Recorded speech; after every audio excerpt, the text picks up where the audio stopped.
हर लड़की अपनी शादी के लिए बहुत एक्साइटेड होती है और उससे कई गुना ज्यादा अपने सुहाग रात के लिए होती है। इस रात के लिए बहुत सारे सपने सजाए रहती है। कुछ ऐसा ही मेरे साथ हुआ। मेरी शादी हुए आज 3 दिन हो गए थे, मगर मेरा पति मेरे कमरे में सोने की बजाय मेरी ननद के कमरे में सोता था। मैं पूछती तो कहता कि मेरी बहन को एक बीमारी है, रात होते ही उसको दौरे पड़ते हैं और वह अपनी जान लेने की कोशिश करती है। एक रात अचानक मैं अपनी नंद के कमरे में गई तो मेरे पैरों तले से जमीन निकल गई, क्योंकि वह तो मेरी नंद। आज मेरी शादी थी और हर लड़की की तरह मेरे दिल में भी हजारों अरमान थे और मैं बस यही चाहती थी कि मेरा पति बहुत प्यार और मोहब्बत करने वाला हो, इज्जत करने वाला हो। पार्लर में जब मैं दुल्हन बनकर तैयार हुई थी और खुद को शीशे में देखा तो खुद को पहचान नहीं पाई थी। दिल से बेसाख्ता दुआ निकली थी कि काश मेरा पति मुझे पसंद करे और मुझे पूरी जिंदगी इज्जत, सम्मान और मोहब्बत के साथ रखें। पार्लर वाली ने जब मुझे तैयार कर दिया तो कहा, आज तो तुम बहुत ही खूबसूरत लग रही हो। तुम्हारा पति तुम्हें देखते ही अपने होश खो देगा, तुम्हारा दीवाना हो जाएगा। और यह सुनकर मैं शर्मा गई। मैं पार्लर से अपनी सहेलियों के साथ मैरिज हॉल की तरफ जा रही थी। जब गाड़ी सिग्नल पर रुकी मैंने टाइम पास के लिए इधर उधर देखना शुरू किया। जब मैंने सामने वाली कार में देखा तो मुझे बहुत ज्यादा हैरत हुई। हमारे बगल में जो गाड़ी खड़ी थी उसमें एक लड़का और एक लड़की बैठे हुए थे। हैरानी वाली बात यह नहीं थी कि लड़का लड़की बैठे थे, बल्कि यह थी कि वह लड़की मेरी नंद थी। मेरी नंद को तो इस वक्त मैरिज हॉल में होना चाहिए था, क्योंकि मुझे मेरी माँ ने फोन करके बताया था कि बारात आ चुकी है। तो यह इस वक्त इस लड़के के साथ यहाँ क्या कर रही है? और फिर ये लड़का कौन है? मेरी ननद ने उस वक्त जीन्स टी शर्ट पहन रखी थी और जिस तरह आराम से बैठी थी, जिससे साफ पता लग रहा था कि मेरी नंद को शादी में आने का कोई इरादा नहीं है। मैं हैरत से आंखें फाड़े उस गाड़ी की तरफ देख रही थी। तभी अचानक सिग्नल खुला। मुझे लगा शायद उसने भी मुझे देख लिया है, क्योंकि अब वह गाड़ी दूसरी तरफ मुड़ गई थी। मैं बहुत परेशान हो गई थी। इसी तरह खुद से उलझती हुई मैरिज हॉल पहुंची। बारात आ चुकी थी, पूरा मैरिज हॉल भरा हुआ था, शादी की रस्में शुरू हो चुकी थी। सारा वक्त मैं अपनी नंद को तलाश करती रही थी, मगर वह मुझे कहीं नजर नहीं आई थी। इसका मतलब तो यही था कि मेरी नजरों का वह धोखा नहीं था, मैंने सच में ही उसे देखा था। जब मेरी शादी हो गई तो मैंने अपने पति से कहा, अपनी बहन को तो बुलाए। मुझे मुबारकबाद भी नहीं दी उसने। मेरा पति कहने लगा, अच्छा मैं उसे तलाश करके लाता हूँ, यही कहीं मेहमानों में बैठी होगी। मुझे पूरा विश्वास था कि वह नहीं मिलेगी, मगर मेरी तो हैरत की हद ना रही जब पति के साथ उसे आते देखा। उस वक्त वह कोई और लड़की लग रही थी। सुंदर सा लहंगा पहने, हाथों में मैचिंग चूड़ियां और फुल मेकअप। ऐसा लग रहा था कि उस गाड़ी में ये थी या कोई और। लेकिन मेरे दिल में शक तो था, लेकिन ये सही वक्त नहीं था कि मैं अपनी तरफ से अपनी नंद से सवाल जवाब करती। इसलिए मुस्कुराकर उससे मिलने लगे, लेकिन शक मेरे दिल में बैठ चुका था। जब विदाई होने लगी तो मेरी ननंद कहने लगी, भाई आप भाभी के साथ एक गाड़ी में चले जाएं, मैं दूसरी कार में आ जाती हूँ। इससे पहले मेरी ननंद दूसरी गाड़ी की तरफ बढ़ती, मेरे पति ने जल्दी से उसका हाथ पकड़कर उसी गाड़ी में बिठा दिया और कहने लगा, तुम जानती हो ना, 2 मिनट भी मेरी नजरों से तुम दूर नहीं हो सकती। अगर तुम मुझसे दूर हो जाती हो तो मुझे तुम्हारी चिंता होने लगती है। मेरी नंद मुस्कुराते हुए गाड़ी के अंदर बैठ गई। मैं उन बहन भाइयों की आंखों ही आंखों में होने वाली बातों को समझने की कोशिश कर रही थी कि आखिर उन दोनों के बीच क्या चल रहा है, मगर मैं अपनी कोशिश में नाकाम रही। गाड़ी घर के आगे रुकी। मेरी ननंद ही मुझे कमरे में छोड़ने आई। मुझे बेड पर बैठाकर कहने लगी, भाई को आज की रात इस कमरे से बाहर मत निकलने देना, वरना बहुत पछताओगे।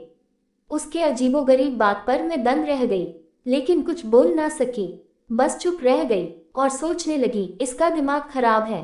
भला शादी की पहली रात कोई पति अपनी पत्नी को छोड़कर कहाँ जाएगा। वह मुझे अजीब से अंदाज में देखते हुए चली गई। थोड़ी देर में मेरा पति अंदर आ गया। वह बहुत जल्दी में था। उसने कमरे में आते ही अलमारी से एक डिब्बी निकाली और मुझे देकर कहने लगा, इसमें तुम्हारी मुंह दिखाई का गिफ्ट है, मैं अभी जा रहा हूँ, सुबह बात करते हैं।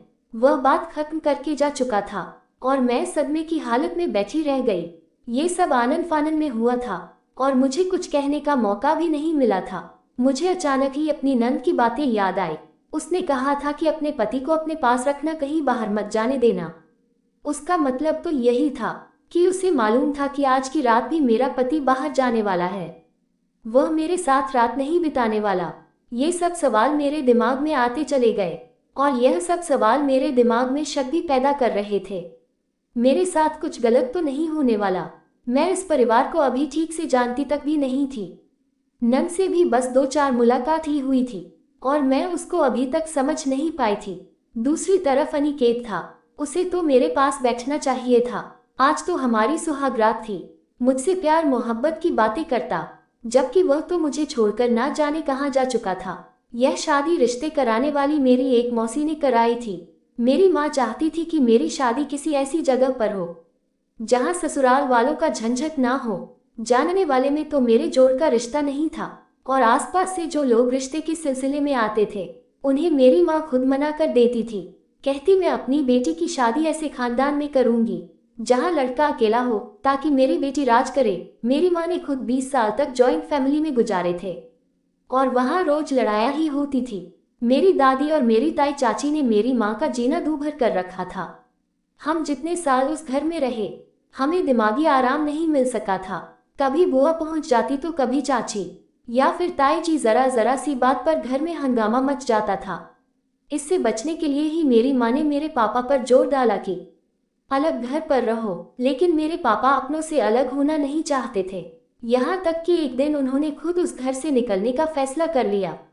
उस दिन मेरी बड़ी बहन के सिलसिले में कुछ लोग आए थे और यह बात चाची और ताई को गवारा नहीं थी। उन्होंने जानबूझकर घर में लड़ाई शुरू कर दी और ऊंची आवाज में मेरी बहन पर झूठे इल्जाम लगाने लगे। वो लोग अच्छे खाते पीते लोग थे और हमारी बहुत ख्वाहिश थी कि दीदी की शादी वहां पर हो जाए, मगर उन लोगों ने ये कहकर इनकार कर दिया कि उनको हमारे घर का माहौल पसंद नहीं आया। उस दिन मेरे पापा को एहसास हुआ कि अलग घर लेकर ही रहना ज़्यादा ठीक रहेगा। फिर हम लोग किराए के मकान में शिफ्ट हुए। कुछ समय बाद मेरी दीदी की शादी हुई, मगर वह भी भरे पूरे खानदान में गई थी। बेचारी हर वक्त तो अपने ससुराल वालों के रोने रोती रहती और कुढ़ती रहती थी। इसलिए मेरी माँ ने अब फैसला किया कि मेरी शादी किसी छोटे परिवार में करेंगे जहाँ लड़का अकेला हो। हालांकि मेरे पापा ने कहा था किसी अकेले लड़के पर हम कैसे भरोसा कर सकते हैं। माँ बाप होते हैं, भाई बहन होते हैं तो लड़का उनकी नज़रों में होता है और उसके बिगड़ने के चांस कम होते हैं, लेकिन अकेला लड़का जल्दी बहक जाता है और गलत कामों में पड़ जाता है। ऐसे ही हम किसी अकेले अनजान लड़के को अपने लड़की नहीं सौंप सकते। लेकिन मेरी माँ ने जो सोच लिया था वह पूरा करना चाहती थी। बहुत मुश्किल से यह रिश्ता मिला था। लड़के की सिर्फ एक ही बहन थी और वह अच्छे खाते पीते लोग थे। माँ को यह रिश्ता बहुत पसंद आया, इसलिए रिश्ते वाली से कहा जो भी हो मेरी बेटी का वहीं पर रिश्ता पक्का कराओ। नसीब में यही था, इसलिए यही शादी हो गई। मैंने अपनी माँ से भी कहा था कि अनजान लोग हैं इसलिए अच्छी तरह पता करवा लें, मगर अम्मा ने कहा कि मैंने सब पता करवा लिया है, लड़का बहुत ही अच्छा है। अब मैं सोचकर परेशान हो रही थी कि शादी की पहली रात मुझे अनिकेत यूं छोड़कर कहाँ चला गया। ऐसा तो तभी होता है जब दूसरा किसी गलत काम में पड़ा हुआ हो, यानी कि पति का कहीं दूसरी औरत से चक्कर हो। सारी रात मेरी परेशानी में गुजरी। मैं अपने पति का इंतजार करती रही, लेकिन वह नहीं आया। सुबह 6 बजे मैंने सोचा कि अपनी नंद से जाकर पूछती हूँ, उसे तो जरूर पता होगा कि उसका भाई कहाँ है। मैंने अपनी नंद के कमरे के दरवाजे पर दस्तक दी और ये देखकर मेरे चेहरे का रंग उड़ गया कि दरवाजा तो मेरे पति अनिकेत ने खोला था। मैं एकदम चौंक गई। वह अपने बहन के कमरे में क्या कर रहा था? मेरे चेहरे के एक्सप्रेशन एकदम से बदल गए थे। मैं गुस्से में बिना कुछ कहे अपने कमरे में चली आई। उस वक्त मुझे बहुत गुस्सा आ रहा था कि वह अपनी बहन के कमरे में क्यों था। मुझे गलत नहीं सोचना चाहिए था। मैं सारे गलत ख्याल दिमाग से दिल में नहीं लाना चाहती थी, लेकिन हालात मेरे दिमाग में शक पैदा कर रहे थे। अनिकेत मेरे पीछे पीछे चला आया और कहने लगा, मेरी बहन बीमार है, थोड़ी सी दिमागी मरीज भी है। उसे रात को दौरे पड़ते हैं और अक्सर वो खुद को नुकसान पहुंचा देती है, इसलिए मुझे रात को उसके पास रुकना पड़ता है ताकि वह खुद को नुकसान न पहुंचा दे। जब अनिकेत ने यह बात मुझे बताई तो मुझे शर्मिंदगी हुई कि कितना अच्छा, कितना ख्याल करने वाला इंसान है, और मैं उस पर शक कर रही थी। कुछ देर बाद उसकी बहन भी उठ गई। सारा दिन मेरी ननंद मेरे साथ रही थी। घर में खूब सारे मेहमान इकट्ठा थे क्योंकि अभी शादी की कुछ और रस्में बाकी बची थी। मेरी मुंह दिखाई भी हो रही थी। सारा समय मेरी नंद मेरे साथ ही रहे और मेहमानों से हंस हंस कर बातें भी कर रही थी। उसे देखकर हरगिज भी नहीं लगता था कि वह दिमागी मरीज हो सकती है। रात को फिर अनिकेत यही कहकर कमरे से बाहर चला गया, या कि मुझे अपनी बहन के कमरे में सोना पड़ेगा। ये कहकर वह चला गया और मैं सोचने लगी कि उसे अगर अपनी बहन का ही ख्याल रखना था तो फिर मुझसे शादी ही क्यों की। ऐसा भला कब तक चलता रहेगा? कब तक रोज रात को अपनी बहन के कमरे में जाकर सोया करेगा? मैं 2 दिन की दुल्हन थी, मेरे भी कुछ अरमान थे, लेकिन अनिकेत को तो मेरे अरमानों की कोई परवाह ही नहीं थी। तीसरी रात भी अनिकेत अपनी बहन के कमरे में जाकर सो गया। आज तीसरा दिन था और मैं इस सबसे बुरी तरह तंग आ गई थी। चौथी रात में जब अनिकेत अपनी बहन के कमरे में चला गया तो मुझे उस समय बहुत ज्यादा गुस्सा आ गया। मैं बेड पर करवटें बदलती रही, लेकिन मुझे नींद नहीं आ रही थी। रात के 12 बजे जाकर मैंने अपनी नंद के कमरे का दरवाजा खटखटाया, लेकिन शायद वह दोनों गहरी नींद में सोए हुए थे। उन्होंने दरवाजा नहीं खोला। ये सब क्या हो रहा था? वह दरवाजा क्यों नहीं खोल रहे थे? मुझे बहुत गुस्सा आ रहा था। काफी देर दरवाजा खटखटाने के बाद मैं अपने कमरे में आ गई। सुबह जब अनिकेत कमरे में आया तो मैं उस पर बरस पड़ी और पूछा कि कल रात तुमने दरवाजा क्यों नहीं खोला? तो मुझे तसल्ली देते हुए कहने लगा कि मैं गहरी नींद में था, इसलिए पता नहीं चल सका। मैंने अनिकेत से कहा कि तुम अपनी बहन के कमरे में सोते हो तो दरवाजा लॉक क्यों होता है? दरवाजा खुला रखा करो। मेरे सवाल पर वह बौखला गया और एकदम घबरा गया था। कहने लगा, तुम्हें बताया तो था कि वह दिमाग की मरीज है और उसे दौरे पड़ते हैं, इसलिए उसकी सुरक्षा को ध्यान में रखते हुए मैं कमरे को लॉक कर लेता हूँ। लेकिन मैं किसी भी तरह अनिकेत का पीछा छोड़ने को तैयार नहीं थी। मैंने कहा, तुम्हें यही डर है ना, तो मैं तुम्हारी बहन के साथ सो जाया करूंगी, उसका ख्याल रखूंगी, तुम अपने कमरे में रहो। मेरा ऐसा कहने पर अनिकेत का मुंह खुला का खुला रह गया। उसे अब कुछ कहने के लिए बचा ही नहीं था। तभी अचानक बोला, जब तक मेरी बहन ठीक नहीं हो जाती मैं किसी को भी उसके पास या उसको किसी के पास नहीं रहने दे सकता। मैं रोने लगी। अनिकेत ने मुझे चुप भी नहीं करवाया और चला गया। थोड़ी देर बाद मेरी ननंद मेरे कमरे में आई और मुझे चुप करवाने लगी और कहने लगी, मैंने तो रात भाई को बोला था कि भाभी दरवाजे पर दस्तक दे रही हैं, दरवाजा खोल दे, मगर भाई ने ही मना कर दिया। मेरी नंद बहुत डरी हुई लग रही थी। मैंने पूछा, क्या तुम्हें रात को दौरे पड़ते हैं, इसीलिए तुम्हारा भाई तुम्हारे कमरे में सोता है? मेरी बात सुनकर उसके चेहरे पर हैरानी के रंग दिखने लगे थे। मुझे कुछ कहना चाहती थी, लेकिन उसने कुछ कहा नहीं और रोती हुई अपने कमरे में चली गई। उसका ये रवैया मुझे बिल्कुल भी समझ में नहीं आया था। ऐसा क्या राज था? मेरा पति घर पर ही था, मेरे साथ रहने की वजह हर समय साय की तरह अपनी बहन के पीछे पीछे ही था। यहाँ तक कि मेरी एक दोस्त ने मुझे और अनिकेत को एक पार्टी में बुलाया तो अनिकेत कहने लगा कि तुम अकेली चली जाओ, और अगर मेरा जाना इतना ही जरूरी है तो मेरी बहन भी साथ जाएगी। मुझे बहुत ज्यादा हैरत हुई, लेकिन मैंने सोचा चलो कोई बात नहीं, इसकी बहन को भी साथ ले जाते हैं। लेकिन मेरी ननंद तो जाने के लिए तैयार ही नहीं थी। मेरी नंद ने मुझे इशारा भी किया कि मुझे साथ लेकर ना जाए, भाई के साथ चली जाओ। मैंने अनिकेत को बहुत समझाने की कोशिश की, लेकिन अनिकेत नहीं माना और उसे साथ लेकर ही पार्टी में गया। मैंने महसूस किया था कि मेरी नंद मेरे पति से काफी डरती है, और मैंने ये भी नोट किया था कि अनिकेत मेरी ननंद पर बहुत सख्ती करता है। उसके पास उसका अपना मोबाइल तक नहीं था और उसको घर से बाहर जाने की भी इजाजत नहीं थी। सारा दिन और सारी रात मेरा पति बस उसी के आगे पीछे घूमता रहता। मुझे तो जैसे उस घर में लाकर भूल ही गया था। एक दिन मैंने अनिकेत से कहा कि तुम्हारी बहन को दौरे पड़ते हैं तो चलो उसे किसी डॉक्टर के पास लेकर चलते हैं। अनिकेत कहने लगा, तुम्हें चिंता करने की कोई जरूरत नहीं है, मैं उसको दवा खिला रहा हूँ, उसका इलाज चल रहा है। उस दिन दोनों बहन भाई कहीं गए हुए थे कि मुझे एकदम अपने नंद के कमरे की तलाशी लेने का ख्याल आया, और उसके कमरे में गई तो ना तो कोई गोलियां मिली ना ही कोई रिपोर्ट। तो फिर मेरा पति मुझसे झूठ क्यों बोल रहा था कि उसका इलाज करवा रहा था? अगर ऐसा होता तो कमरे में कुछ हिस्सा जरूर मिलता, जिससे यह बात साबित होती कि मेरी नंद को दोहरे पड़ते हैं। अब मुझे अनिकेत पर शक होने लगा था। डॉक्टर के पास ले जाने वाली बात भी अनिकेत ने नहीं मानी थी। मैं सोचने लगी, अब मुझे क्या करना चाहिए। मैंने उसके कमरे की चाबी छुपा ली और कमरे में आ गई। वह दोनों शाम को वापस आए। मेरे पति ने आते ही मुझसे कहा, अब तुम्हारी परेशानी बहुत जल्दी खत्म होने वाली है, बस कुछ ही दिनों की बात है। मेरी नंद के चेहरे को देखकर ऐसा लग रहा था जैसे वो रोती रही है। रात को फिर अनिकेत अपनी बहन के कमरे में चला गया, लेकिन मैंने सोच लिया था कि मैं सारी सच्चाई जानकर रहूंगी। आखिर मेरे पति और मेरी ननंद बंद कमरे में अकेले करते क्या है? चाबी तो मैंने छुपा ही ली थी।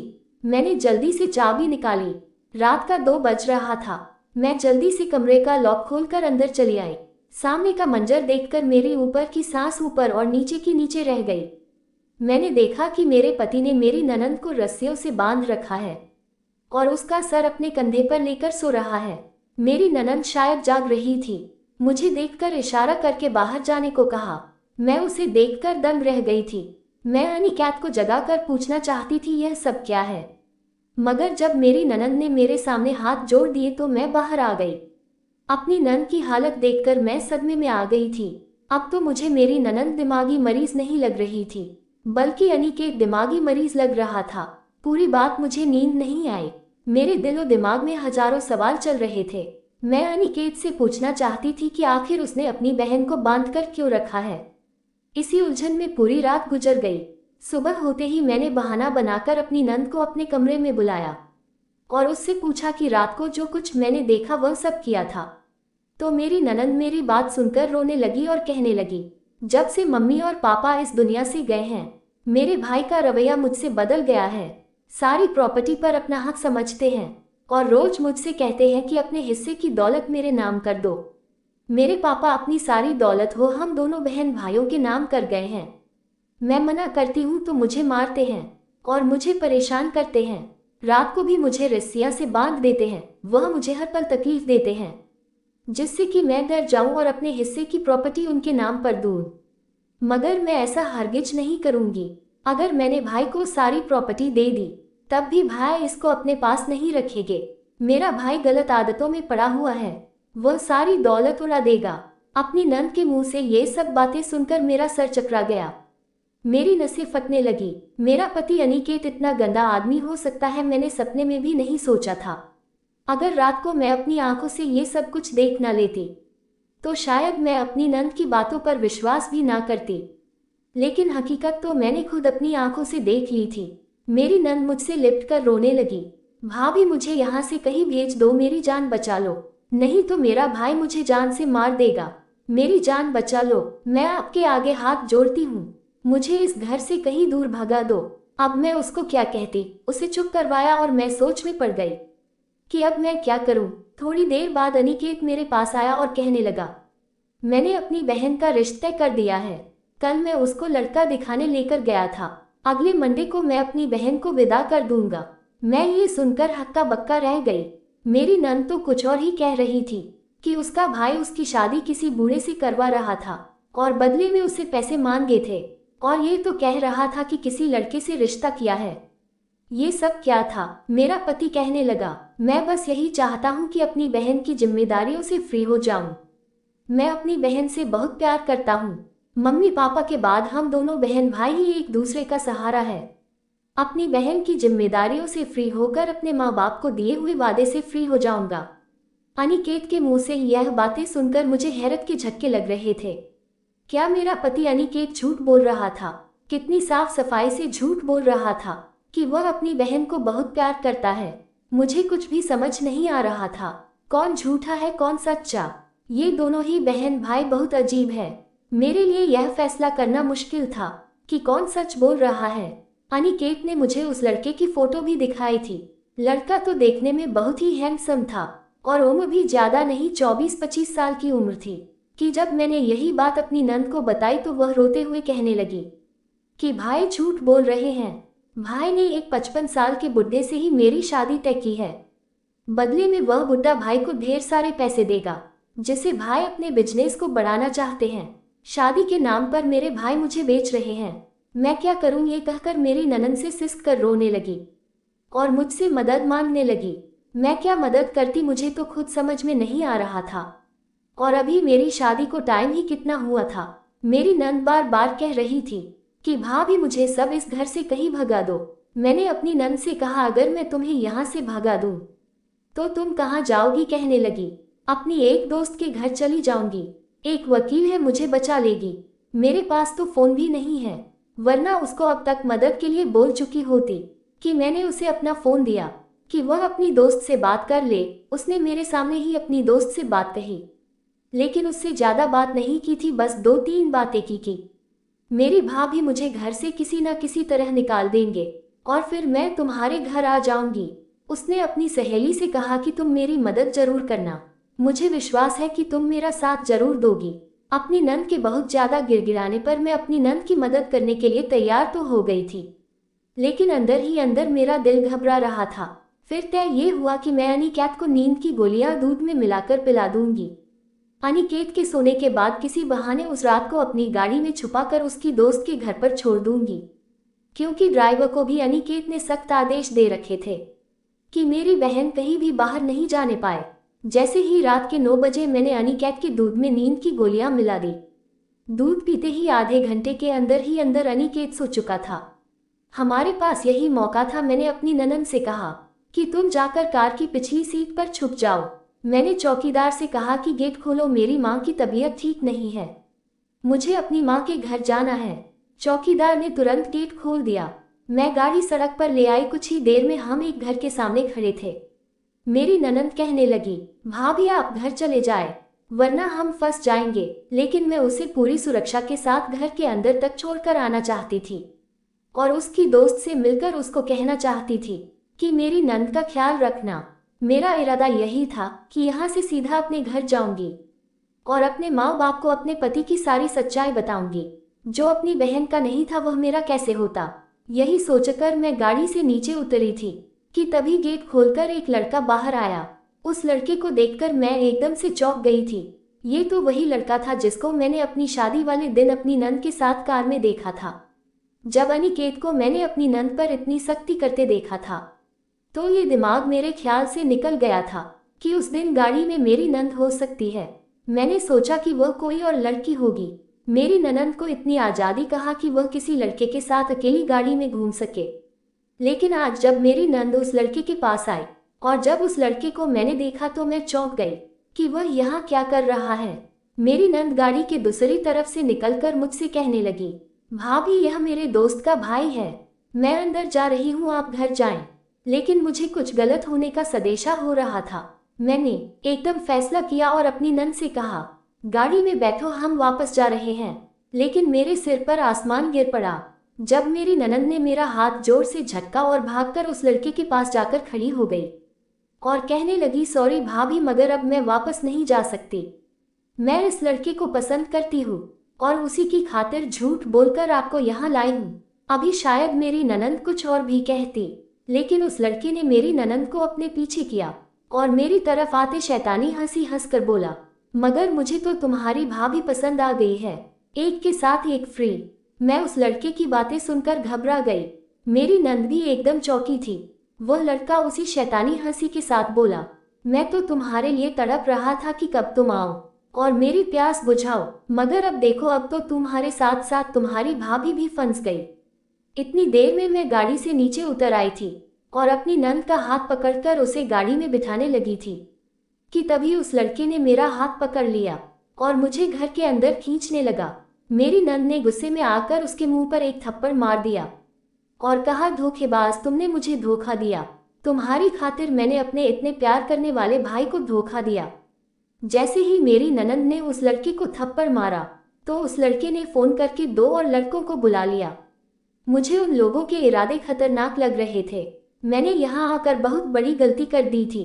वह मुझे और मेरी नंद को खींचकर अंदर ले जा ही रहे थे कि उसी वक्त पुलिस के सायरन बजने लगे। पुलिस के साथ साथ अपने पति को आते देखकर मैंने भगवान का धन्यवाद किया, जैसे मेरी जान में जान आ गई थी। पुलिस तुरंत उन लड़कों को पकड़कर ले गई। मैं हैरान थी कि मेरे पति अनिकेत को तो मैंने नींद की गोलियां दे दी थी, फिर वो यहाँ कैसे आए। अनिकेत कहने लगा, मेरी बहन की महीनों पहले इस लड़के से मुलाकात हुई थी और वह इसके प्यार के जाल में फंस गई। जब मुझे पता चला तो मैंने इस लड़के के बारे में सारी जानकारी लेनी शुरू कर दी। अगर ये लड़का ठीक होता तो मैं अपनी बहन की शादी खुशी खुशी इस लड़के के साथ कर देता। लेकिन मुझे पता चला कि यह लड़का धोखेबाज है और करैक्टर का गिरा हुआ आदमी है। मैंने अपनी बहन को उस लड़के के बारे में सारी सच्चाई बताई, लेकिन मेरी बहन ने मेरा विश्वास नहीं किया। उल्टा उसकी बातों में आकर मुझ पर ही शक किया और घर से भागने की प्लानिंग करने लगी। तब तक मेरी शादी का दिन आ गया, इसलिए मैंने उस पर सख्ती की और उसके कमरे में उसे बांधकर सोने लगा, क्योंकि ये दोबारा भागने की कोशिश कर चुकी थी और मैं नहीं चाहता था कि उस आवारा लड़के के हाथों ये अपनी जिंदगी बर्बाद कर ले। मैं अपनी बहन से बहुत प्यार करता हूँ और उसे बर्बाद होते नहीं देख सकता था। उसने तुम्हें जो कुछ भी बताया वह सब झूठ था। कल जब तुम दोनों प्लान बना रहे थे तो मैंने सुन लिया था और फैसला किया कि तुम लोगों को जो करना है तुम कर लो, ताकि तुम लोगों को सब कुछ समझ आ जाए। तुम सब कुछ अपनी आंखों से देख लो। हो सकता है ऐसा करने से ही मेरी बहन को अक्ल आ जाए, क्योंकि इंसान को जब तक ठोकर न लगे वह बाज नहीं आता। इसलिए मैंने तुम लोगों को जाने दिया और वह गोलियों वाला दूध फेंक दिया था। मुझे यकीन था यहाँ कुछ ऐसा जरूर होगा, इसलिए मैं पुलिस को लिए तुम्हारे पीछे पीछे आ गया। ये सब कुछ सुनकर मैं शर्मिंदा हो गई थी। मेरी नंद भी सर झुकाए हुए आंसू बहा रही थी। वह हाथ जोड़कर कहने लगी, मुझे माफ कर दे भाई, इस लड़के की बातों में आकर अपना नुकसान करने चली थी। उसने मुझे धोखा दिया और मुझे आपके खिलाफ ही खड़ा कर दिया। मेरी नंद ने मुझसे भी माफी मांगी। मैंने और अनिकेत ने उसे माफ कर दिया, क्योंकि उसे एहसास हो गया था यही बहुत है। कुछ ही दिनों बाद हमने उसकी शादी कर दी। आज वह अपने घर में खुश है और मैं अपने पति अनिकेत के साथ खुश हूँ। मेरा पति अनिकेत एक अच्छा भाई होने के साथ साथ एक अच्छा पति भी है और साथ ही एक बहुत अच्छा इंसान भी है। ऐसे अच्छे इंसान किस्मत वालों को ही मिलते हैं और मैं बहुत किस्मत वाली थी कि अनिकेत जैसा पति मुझे मिला। दोस्तों, वीडियो कैसा लगा कमेंट करके जरूर बताना। वीडियो को लाइक और चैनल सब्सक्राइब कर देना।